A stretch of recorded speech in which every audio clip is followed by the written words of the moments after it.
Shooting. Alright, let's get a good camera angle.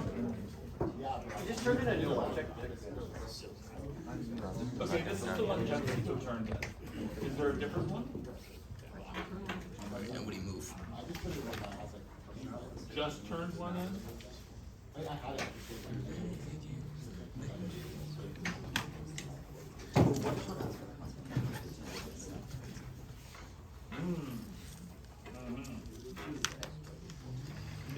Keep it in. Okay. Keep it in. What's your YouTube channel? So, I'll set this. I'll show you. Okay. I'll make it a very memorable title so you can find it very easily. It's not uploading yet. I gotta record this one first. for presentation purposes, should have been turned in. How is that fair to anyone else? It's only 4.4. All right, there you go. Is that the one you want? There it is. Okay. I'm Nchabanu Johncito. This is our presentation on our NASA robot.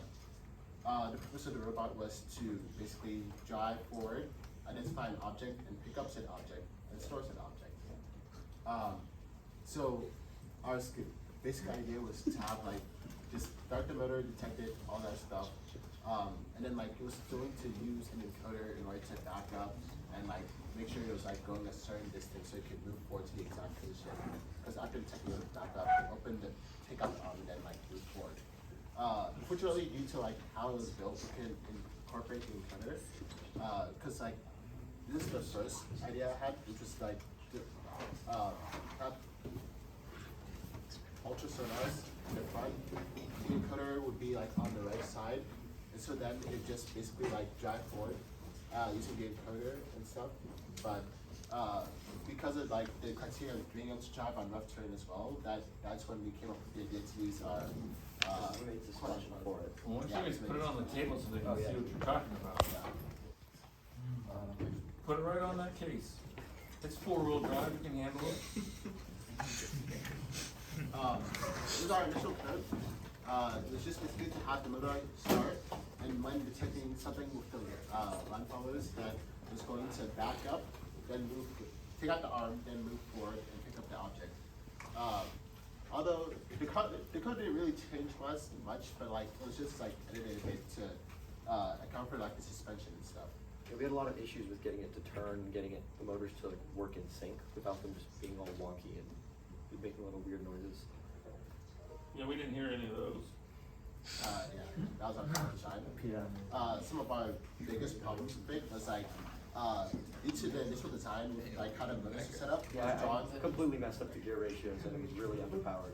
Yeah, so it kept like draining every battery. So every time we would like try and run it, we instantly have a problem, and we wouldn't know why that problem was happening. And it would just consistently happen when there was nothing wrong with it at all. And Well, so there was one thing wrong with it. We just didn't know what that was. Yeah. So like after trying, we eventually were able to see problems. So it took us a long time to notice any problems. It took us a long time to change those problems so that they work properly. And so yeah, and some of our basic problems just that motor controllers weren't working. So lack of materials and then like lack of was our biggest problems in this project. So let me ask you a question. You're complaining about not having a motor controller being bad. What does the motor controller or the motor slots, what does slot 1 and slot 10 have on your Cortex? Yeah, but we have 3 motors or something. So like slot 1, even though I use slot 1 and slot 10 and it works somewhat, still glitching due to power, we still couldn't like run all motors off with slot 1 and slot 10. Because you were drawing. Did you ask any groups who might have been hoarding the motor controller? Because there's like 3 or 4 of them just laying around them. All right, move on. No, that's cat, dude. Yeah, and then our concluding questions, which I basically already went over. Okay, so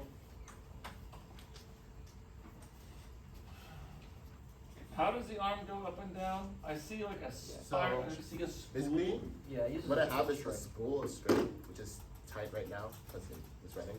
But what it would do is it would like it started in a down position actually. It started in a down position, and then upon it would back up, pick up the object, positioning the arm here, and they just move it back in using the scroll.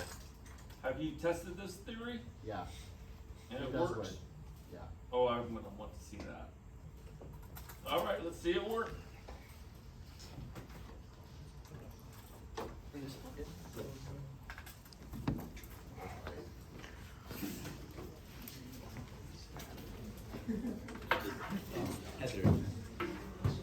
So it's not. So if I take this outside and put it in the grass, because that's what the. Oh yeah, it's gonna work in the grass really Gonna well. work in the grass? No, it didn't Well, work. let's see it work on the floor to start.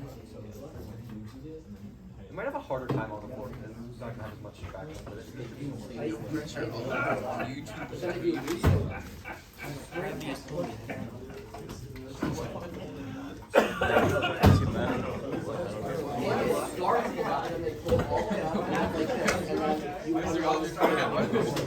What happened?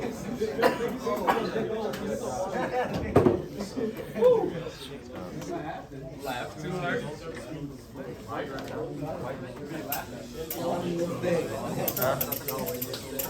Yeah, we won it like the end.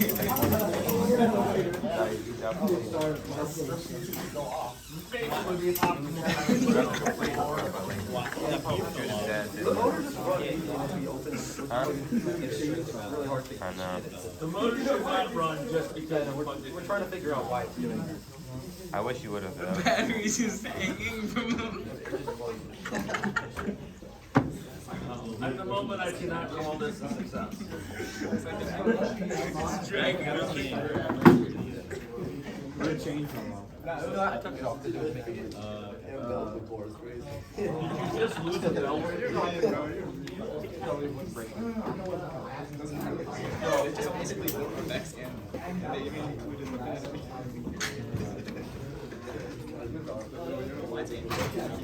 Dude, he's dragging on the ground.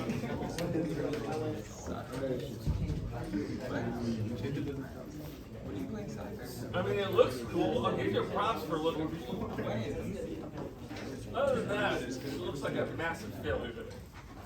It's like, I feel like you're close, but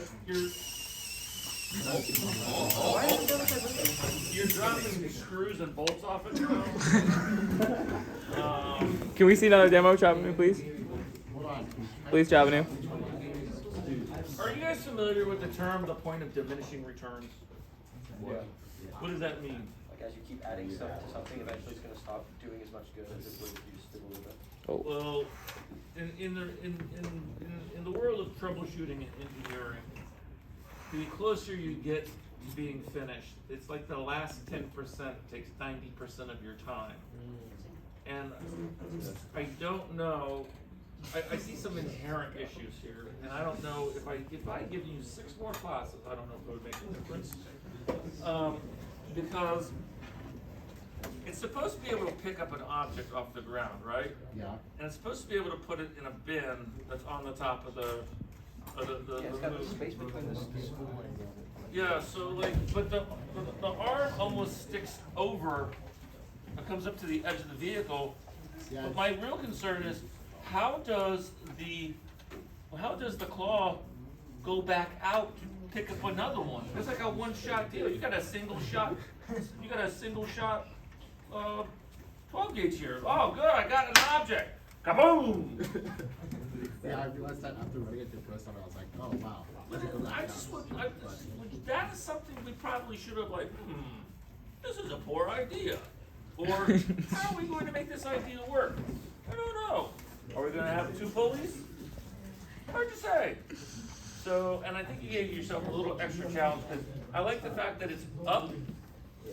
It's very robust looking. yeah, that was probably the hardest part of building it. Getting But, it past the fence, so.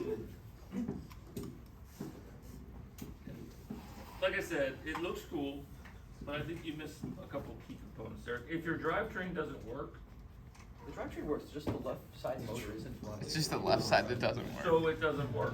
Well, like, the motor, If your motor isn't running, is it working? the motor runs, just not right now when we're doing it. It's working before, it's not working now. video? Are you going to use a meter stick to determine if it's working? Ooh, throwback. Guys, I gotta move on. I gotta move on. I mean, like I said, I had high hopes for the build, but not every build's successful. Jaden, you're up. Let's go.